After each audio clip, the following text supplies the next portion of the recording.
Alors, c'est sur Oberaker, les premiers 5 ans, on avait les pommes de terre, on a inclus les pommes de terre. Donc là, disons les buts qu'on fait après la moisson des blés. Donc ça, c'est pas prise de force, hein, c'est simplement traîner. On avait semé des navettes et au printemps, on a planté les pommes de terre directement dans ces buts avec les navettes et broyé lors de la floraison. Donc c'était juste avant que, en somme, les pommes de terre sortent du sol. Donc là, à l'époque, c'était une variante bio. Il n'y avait pas de nécessité ensuite de venir avec un herbicide.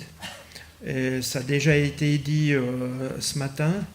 Donc au moment où la plante fleurit, aucun problème. Mais si vous venez trop vite, la plante va continuer à pousser.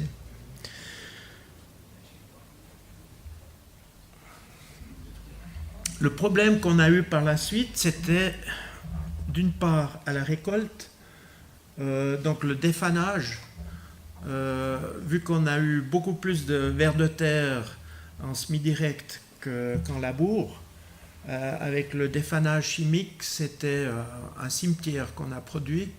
Donc ils sont sortis, ces vers de terre, et ils ont crevé. Donc là, on était quand même un tout petit peu alarmé, donc on s'est dit ça peut pas être une technique qu'on va continuer comme ça. Un autre point, c'était à la récolte, on a eu vraiment des grosses mottes, des mottes qui se sont pas défaites. Hein, c'est super, c'est ce qu'on recherche. On veut stabiliser le sol dans un système de semi-direct. Malheureusement, c'était pas du pur direct parce que il y avait quand même le travail du sol qu'on faisait ici pour ces pommes de terre. Et là, on a beaucoup abîmé de tubercules. Et c'était la raison pour laquelle on a décidé d'abandonner les pommes de terre dans cet essai. Probablement que si on avait eu un sol plus sableux, on aurait sûrement continué dans cette direction. Une autre expérience, c'est un agriculteur qui est en semi-direct et qui a repris une technique du Libanon. Il était engagé là-bas dans un projet et il a vu que lorsque vous déposez simplement les tubercules de pommes de terre en surface, ça peut être sur une prairie, ça peut être dans des chaumes, et vous recouvrez, comme dans ce cas ici, il a recouvert avec de la paille et du compost. La première année, il avait utilisé simplement que des balles rondes, et il a recouvert avec la paille de blé, et ça avait effectivement très bien fonctionné. La deuxième année, il a eu 4 variétés différentes. C'était impressionnant de voir que certaines, à peu près la moitié, 4 variétés, ont vraiment fait des racines. Et il y en a d'autres qui ont fait que des stolons.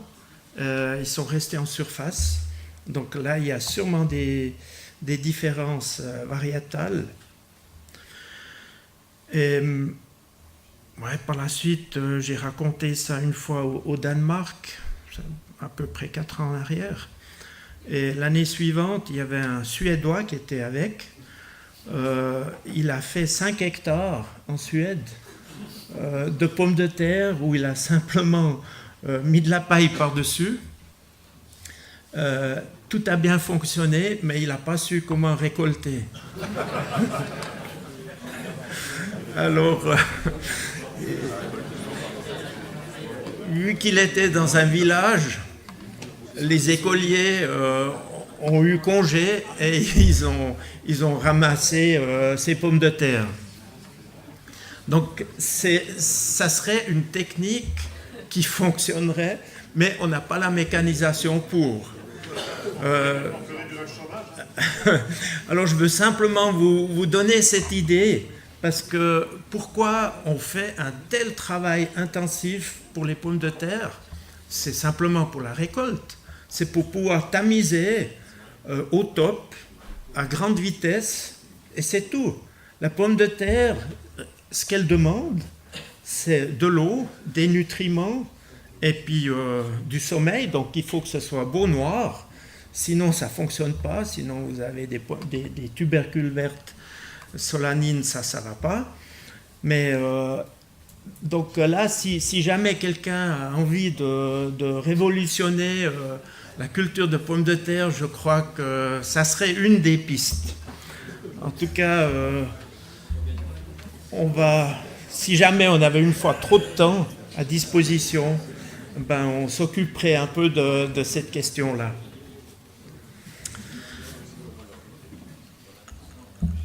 Alors là, on en a déjà parlé un peu aujourd'hui.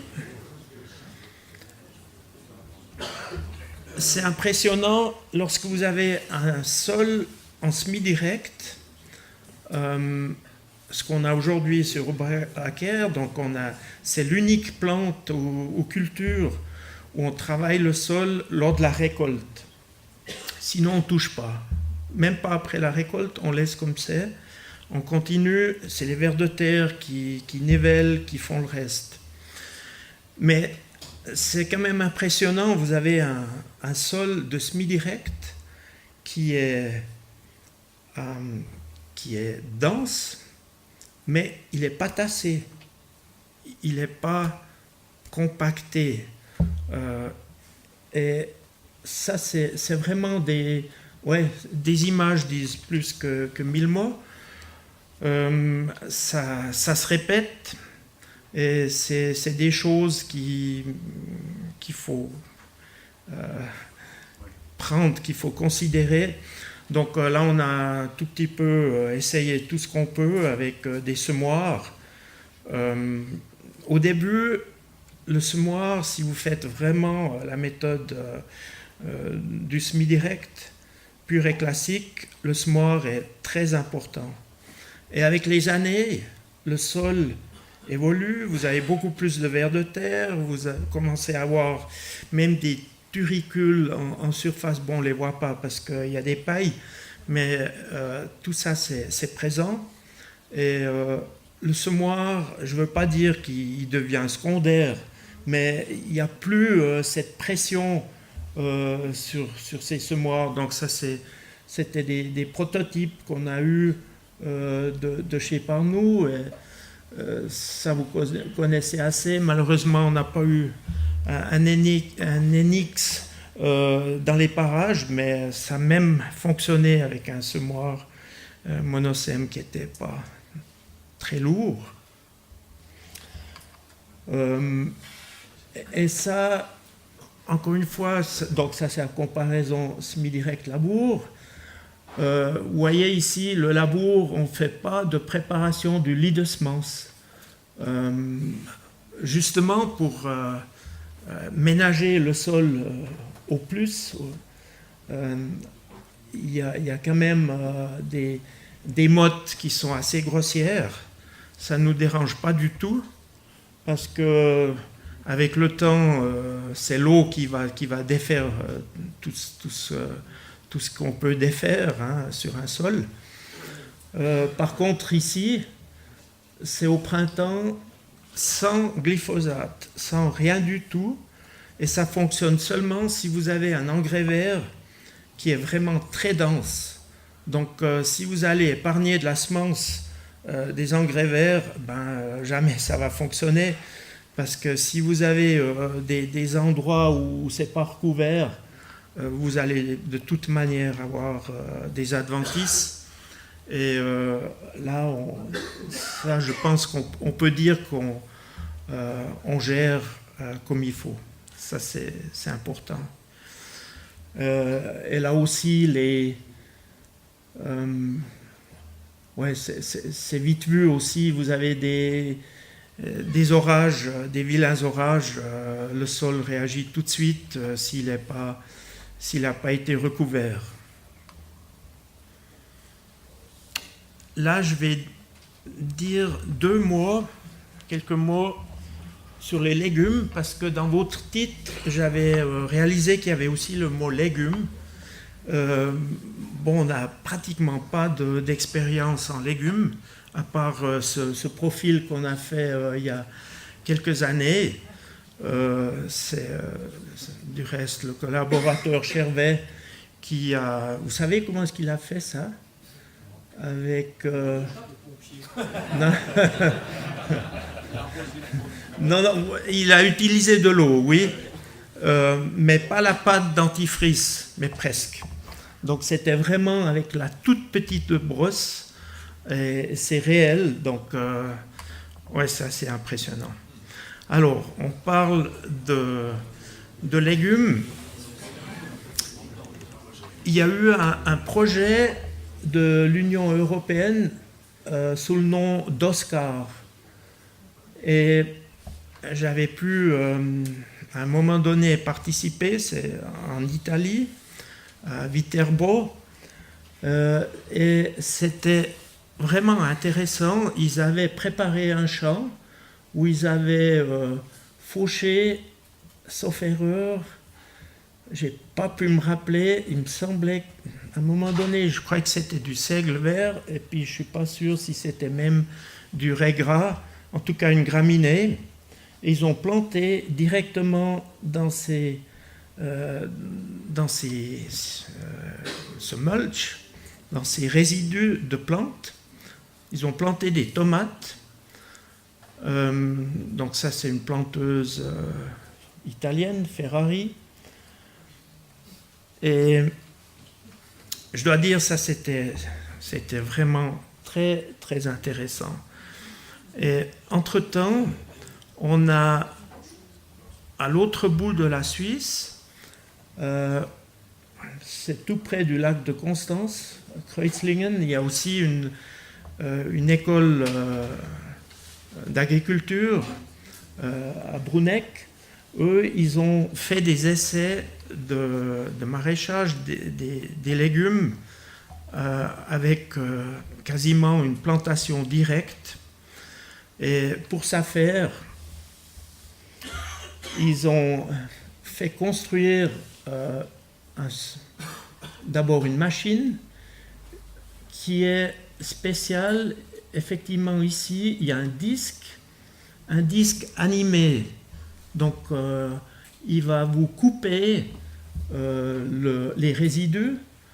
Et il travaille aussi bien avec des engrais verts ou alors du mulch qu'ils amènent avec une épandeuse à fumier. Et là, ils disent qu'il faut 10 cm. Si vous n'avez pas 10 cm, vous n'allez pas faire l'été. Donc, il y aura très, très vite, il y aura des adventices qui s'installent. Donc, c'est une machine qui s'appelle Murocut et puis une planteuse à corps. Et ils ont fait des belles choses l'année passée. Donc là, on voit, ça a été amené, ça c'est sur place. Et aussi là, on peut utiliser un rouleau Faca si nécessaire. Et oui, c'est quand même impressionnant de voir qu'on réussisse à faire pousser des légumes, des salades, sans avoir travaillé le sol.